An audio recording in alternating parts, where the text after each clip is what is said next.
Hi, my name is Ruben and welcome to another 8-Signal Marketing Strategy session.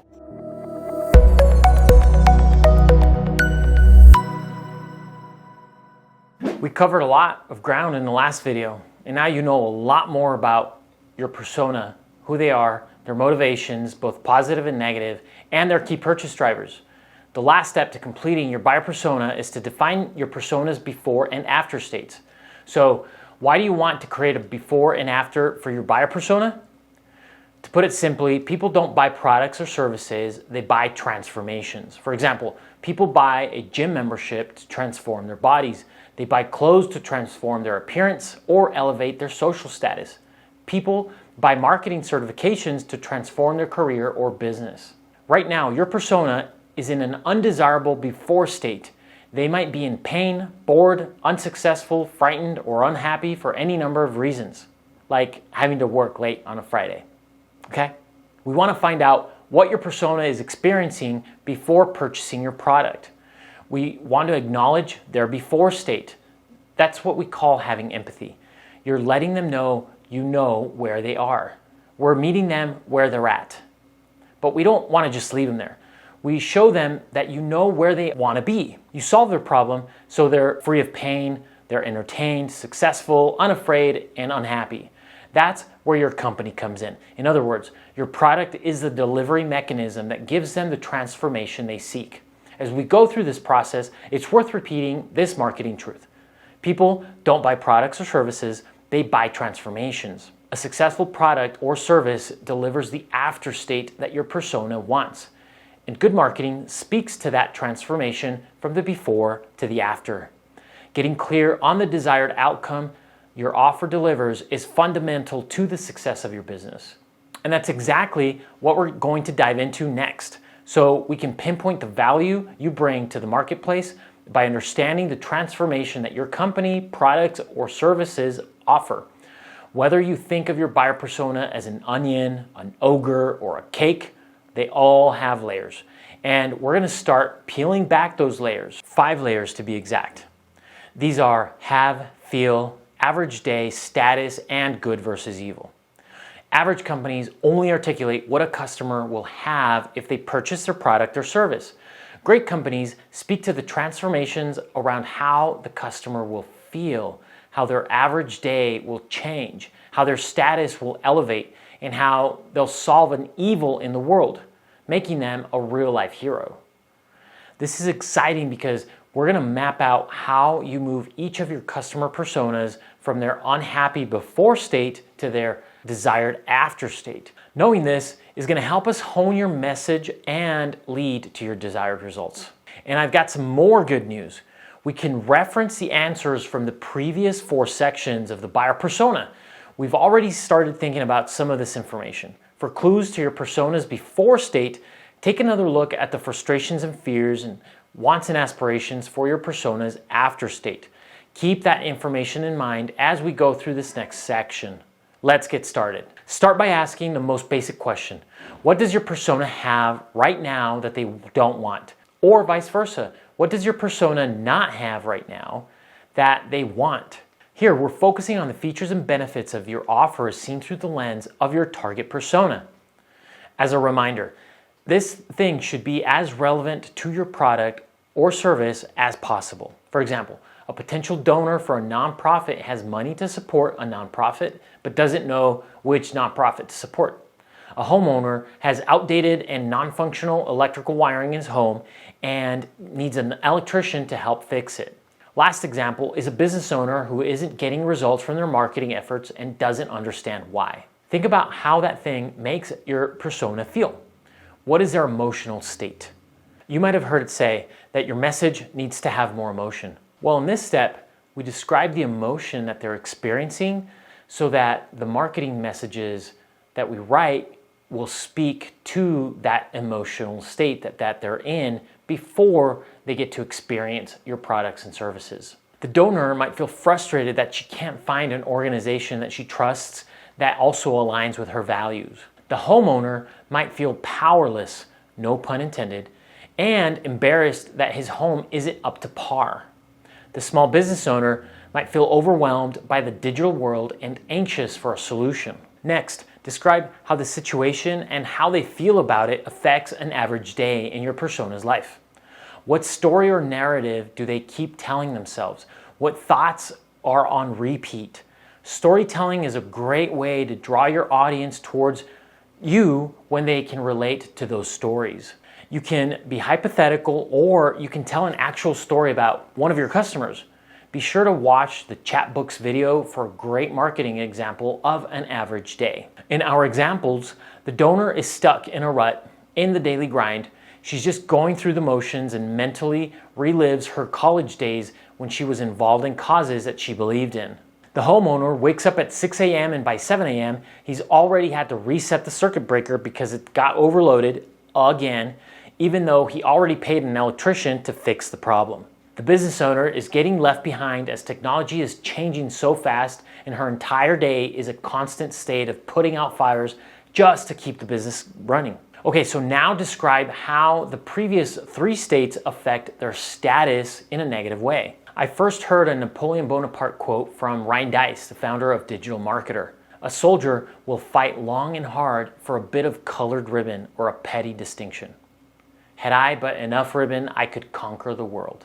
I'm not going to read you everything that Redditor Vaktu said, but here's a snippet. At the end of it, it's still not for the ribbon, but what the ribbon stands for: honor, respect, sacrifice, suffering, etc. So, in other words, status. So what are the symbols that your buyer persona will use that represent their status? How do they think that they are perceived by others? Their status can be centered around any of the following: authority, leadership, position, wealth, fame, popularity, membership, accomplishments, intelligence, social skills, recognition, altruism, and honors. Status is a huge lever because it's how we order ourselves in society, and it's part of our innate human nature. With storytelling, you capture the mind of your audience. With status, you capture their hearts. In our examples, the donor wonders if people see her as a selfish person. She struggles with trying to fill a void despite having achieved so much in her career and her family life. The homeowner believes that his friends and family will think less of him and that the state of his house is a poor reflection on him. The business owner says to herself that her business is not achieving its full potential and her hands are tied to do more in her community. Lastly, think about the before state from a moral standpoint. Is there some greater evil in the world that you can use to tie this into the before state? Here, we want to align your organization with your customer against a greater evil. One way to get ideas started is to answer the following. We believe XYZ is evil because of ABC, and the way we defeat this evil is with 1, 2, 3. For an example of this, watch the Apple 1984 commercial. It positions the Apple Macintosh, now known as the Mac, in a fight between the evil of standardization represented by cloned IBM computers versus the individualistic identity. To this day, Apple consistently sells us on individuality and on the concept of think different. Another example is Chick-fil-A. Whether you like them or not, they are taking a stance by closing on Sundays, a day of rest. In our previous examples, for the donor, pursuit of true happiness has been turned into a hamster wheel of bigger goals, bigger checks, more accomplishments. For the homeowner, home is no longer the restful place that it's meant to be. For the business owner, businesses that don't deserve to win are the ones winning, not because they have a better service, but because they're better marketers. Now that we've described all the ways that your persona is miserable and you're not a sadist, here's the fun part. It's time to do a deep dive into all the ways that your product or service will make them a happier, healthier, more successful version of themselves. Once again, you can reference back to the wants and aspirations section of the buyer persona canvas for help getting started in this. You'll be answering the same 5 questions, only this time focus on the positive after state. So bring to mind your thoughts from the before section and then flip them. What does your persona have now thanks to you? Or vice versa, what does your persona not have that they wanted to eliminate before knowing you? From our previous examples of the business owner who isn't getting results from their marketing efforts and doesn't understand why, Now she's getting measurable results, and if she doesn't understand something, she has someone she can rely on to give her the answers. Does that make sense? Better make sense. I'm just kidding, you're the client, you're always right. Think about how that thing makes your persona feel. Describe that emotion that they're experiencing so that the marketing messages that we create speak to that emotional state. To continue with our previous example, the small business owner feels overwhelmed by the digital world and anxious for a solution. Now, she's no longer worried about trying to become an expert and feels confident that her business has a plan and is applying proven strategies that have been proven to work.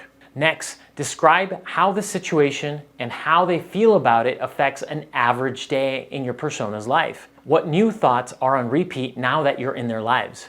For example, the business owner is getting left behind as technology is changing so fast, and her entire day is a constant state of putting out fires just to keep the business running. Now, in the after state, she has a team of experts that can help her market her business. They do all the work for her, keep her up to date on any relevant changes to the marketing landscape, and she can focus on running her business and growing it to new heights. Now describe how the previous 3 states affect their status in a positive way. Remember, Napoleon and ribbons. How do they think they're perceived by others? The categories that we addressed in the before state are authority, leadership, position, wealth, fame, popularity, membership, accomplishments, intelligence, social skills, recognition, altruism, and honors. For the business owner who says to herself that her business is not achieving its full potential and her hands are tied to do more in her community, now, thanks to her new marketing team, her business is on track to achieve its full potential and even has time to focus on helping in her community. Last, think about their after state from a moral standpoint. What is the greater good in the world that you can use to tie into this after state? Now, we want to align your organization with your customer and that greater good. You might have already written this down if you use the framework from the previous state. We believe XYZ is evil because of ABC, and the way we defeat this evil is with 1, 2, 3. For the business owner, businesses that don't deserve to win are the ones winning, not because they have a better service, but because they're better marketers. Now she believes that businesses with better services can win and not just go toe-to-toe with their competitors, but outperform them because they have a great service and great marketing. And there you have it. Now you should have a better understanding of the before and after bridge, and hopefully you can see how powerful these questions are. They give you a quick and easy way to reference and remind your marketing team of the highly motivating transformations that your product or service will deliver to your persona. In the next video, we'll conclude with the customer value journey, where we map out how to bring your ideal buyer persona from a complete stranger to a raving fan by showing them how your company is best suited to help them achieve their desired after state. I'll see you in the next video.